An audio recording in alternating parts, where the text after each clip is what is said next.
نہیں، ایمان کا تقاضا یہی ہے ہمارے پاس تو بہرحال تم کو آنا ہے. ہماری غیرت کا تقاضا، تمہاری بندگی کا تقاضا یہ ہے کہ اس معاملے میں ذرہ برابر تمہاری کوئی کمی نہ ہونا چاہیے. اس لیے کفر کرو اس کا، جو بھی اللہ کے خلاف جو ہے، خود اپنے کو اللہ کی جگہ پر لانا چاہے یا اس کے ساتھی اس کو آگے بڑھانا چاہے، اللہ کی کسی بات کے خلاف، اللہ کے نبی صلی اللہ علیہ وسلم کی کسی چیز کو وہ غلط کہے تو وہ طاغوت ہے اور اس سے تم کو دشمن اس کا کفر کرنا چاہیے. تب کہیں تمہارا ایمان ہوگا. اور اگر کہیں تم نے ان طاغوت کے ساتھ کوئی رعایت کی تو اس کے بعد تم کافر ہو. سن لو، والذین کفروا اولیاءہم الطاغوت. جو اللہ کے خلاف بات کہنے والے، پرچار کرنے والے ہیں، ان کو اپنا ولی اور حامی اور ناصر اور رحمت اللہ علیہ اور امام بنائے. مالک فرماتا ہے یہ صرف کافر ہو سکتے ہیں کہ جو ایسے لوگوں کو اپنا اولیاء بنائے، اپنا ولی بنائے طاغوت کو. یہ ڈاکٹر مسعود الدین عثمانی رحمۃ اللہ علیہ کی آواز ہے. پوری زندگی ڈاکٹر صاحب طاغوت کے کفر میں جنگ لڑتے رہیں، اس کا کفر کرتے رہیں، اور یہ اس صدی کا گویا بہت بڑا واقعہ پیش آیا. اللہ کے بندو، ایک عالم دین نے آ کے تمہیں آئینہ دکھایا ہے کہ جس تاریخ پر تمہیں ناز ہے یہ سیاہ ہے تمہارے اکابرین.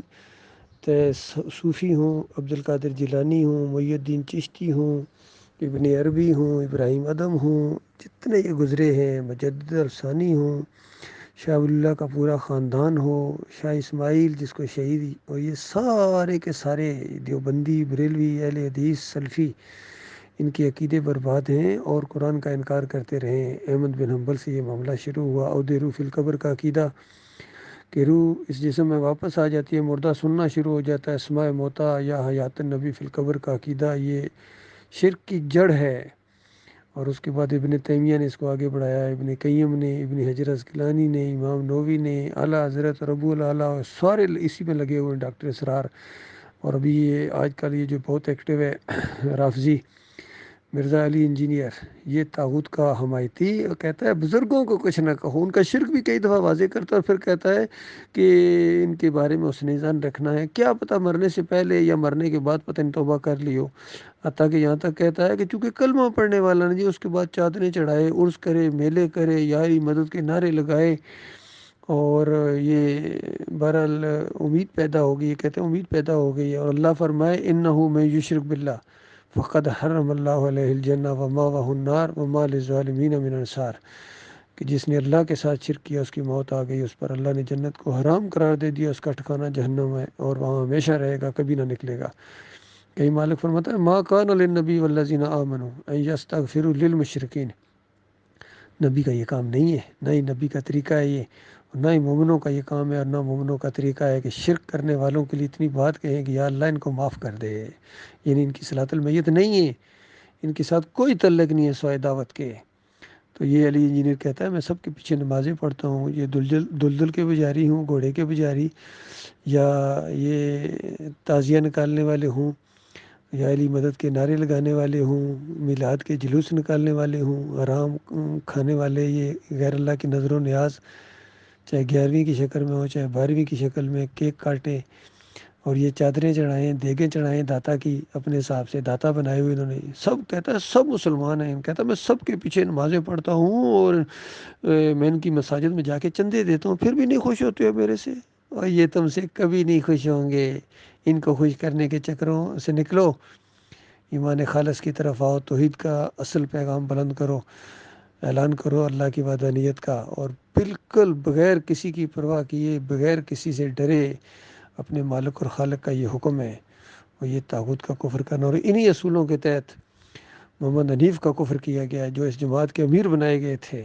یہ ہے وہ دعوت، یہ ہے وہ دعوت کہ جس کی بنیاد تھی کفر بالطاغوت. جس نے بھی اپنی بات چلائی اللہ کے مقابلے میں، تو محمد حنیف نے جب اللہ کے مقابلے میں اپنی بات چلائی تو ہم نے اس کا بھی کفر کیا ہے. کیا نعمت ہمارے حصے میں آئی ہے، کتنا ہمارے مالک کا احسان ہے ہمارے اوپر، کیونکہ ہم بہت قریب تھے، بڑی محبت تھی. لیکن یہ جو واقعہ پیش آیا کہ اللہ سے بھی آگے تو نہیں ہے نا. کیا جماعت اس لیے بنائی تھی کہ اللہ کا مقابلہ کیا جائے گا؟ امیر اس لیے بنایا تھا کہ اللہ کا مقابلہ کیا جائے گا، اللہ کے مقابلے میں اس کی بات مانی جائے گی؟ جماعت کے لوگوں، اگر تم نے اس کی بات مانی ہے، اس کو امیر مانا ہے، ابھی تک شرک کے باوجود 2-3 شرک اس کے اندر اور آ گئے ہیں، پھر بھی تم نے اس کو اپنا لیڈر مانا ہے، امام مانا ہے، اپنا امیر مانتے ہو، تو یاد رکھنا اللہ کے دین کے ساتھ تمہارا کوئی تعلق نہیں. اللہ کی کتاب تمہارے اوپر کفر کا فتویٰ لگاتی ہے. مالک فرماتا ہے والذین کفروا اولیاءہم الطاغوت، جو ان طاغوتوں کو اپنا امیر بنائیں، اپنا لیڈر بنائیں، اپنا امام بنائیں، ان کے پیچھے نمازیں پڑھیں، ان کی عزت کریں، عقیدت رکھیں ان سے. مالک فرماتا ہے کافر یہ کام کر سکتا ہے، مومن نہیں کر سکتا ہے. تو ایسے سارے لوگ جو ان کے پیچھے چلیں، اللہ ان کو کافر کہتا ہے. مالک فرماتا ہے یہ جہنم میں رہنے والے لوگ ہیں، یہ پیچھے چلنے والے. آگے والا تو طاغوت ہے ہی جہنمی، پیچھے چلنے والے فرمایا یہ جہنم کے اندر رہیں گے، جس کے اندر ہمیشہ رہیں گے، ہمیشہ.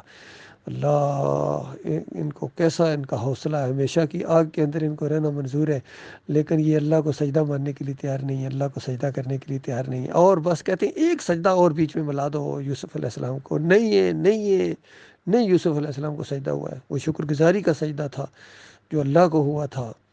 اسی طریقے سے پکارنا بھی اللہ کو ہے، کسی اور کو نہیں پکارنا ہے. یا علی مدد، یا رسول مدد، یہ کفر ہے، شرک ہے.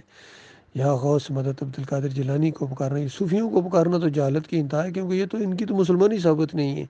باقی جو نیک لوگ ہیں، اصلی اولیاء اللہ ہیں، انبیاء ہیں، ان کو پکارنا بھی شرک ہے.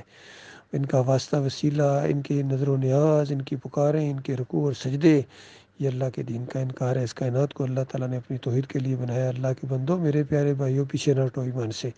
اس ایمان کے لیے جان دے دو، اپنی جان بھی چلی جائے تو بالکل پرواہ نہ کرو. کسی طاغوت کے لیے ہمارے دلوں کے اندر ذرہ بال برابر ہمارے لیے کوئی مقام نہیں ہے. یہ ان کو امام ماننا تو بڑے دور کی بات، یہ مقتدی بننے کے لائق نہیں ہے، پیچھے چلنے کے لائق نہیں ہے، جب تک یہ توبہ نہ کریں.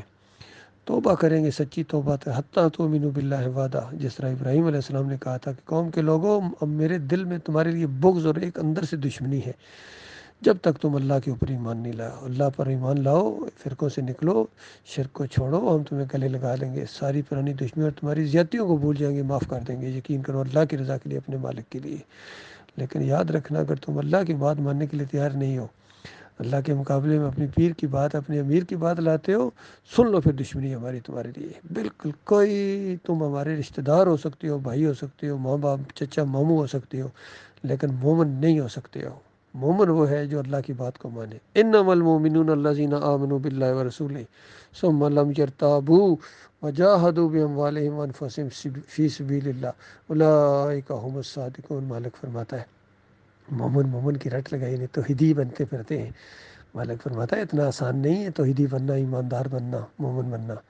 مالک فرماتا ہے صرف مومن وہ ہیں جو اللہ پر ایمان لائیں، ایسا مضبوط ایمان دل کی گہرائی کے اندر سے یہ ایمان ہو کہ وہ اکیلا مالک ہے، بس وہ ہمارا مالک ہے، اس نے ہمیں پیدا کیا ہے، سارے رکوع اس کے لیے، سارے سجدے اس کے لیے، ساری پکاریں اس کے لیے، تقوی اس کے لیے، بھروسہ اس پر، اعتماد اس پر. حسبی اللہ ونعم الوکیل. بہترین کارساز ہے، وہ ہمارا مالک ہے، رب ہے، ہمیں اس سے محبت ہے.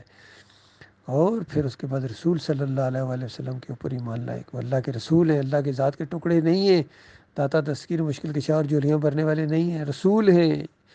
ان کا جو مقام ہے ایمان کی وجہ سے ہے، توحید کی وجہ سے ہے. سب سے زیادہ انہوں نے تکلیفیں اٹھائی ہیں، اس وجہ سے ان کا مقام ہے اللہ کے ہاں.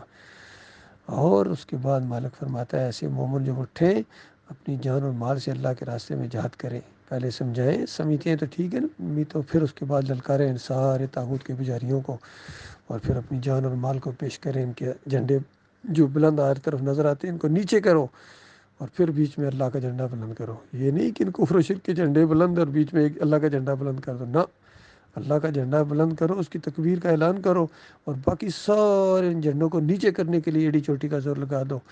ان پر تھوکنا بھی گوارا نہیں کرو، ان درگاہوں کے اوپر، ان مندروں اور مزاروں کے اوپر، ان پیروں اور عرس اور میلوں کے اوپر. جمہوریت کا مشرکانہ نظام ہمارے جوتی کے نوک کے لائق بھی نہیں ہے. ہم سب کو انشاءاللہ کلا کما کر دیں گے اللہ کا جب دین غالب ہوگا. نہ کوئی داتا دستگیر رہیں گے، اور نہ کوئی عرس اور میلے رہیں گے، اور نہ اور پیری مریدی رہے گی، نہ جمہوریت رہے گی، نہ یہ قبے اور مزار رہیں گے، نہ بت رہیں گے، مورتیاں. سب کو گراؤنڈ کیا جائے گا انشاءاللہ اللہ کی مدد سے. یہ ہے ایمان اللہ کے بندو، اس کے لیے ہم کوشش کر رہے ہیں الحمدللہ.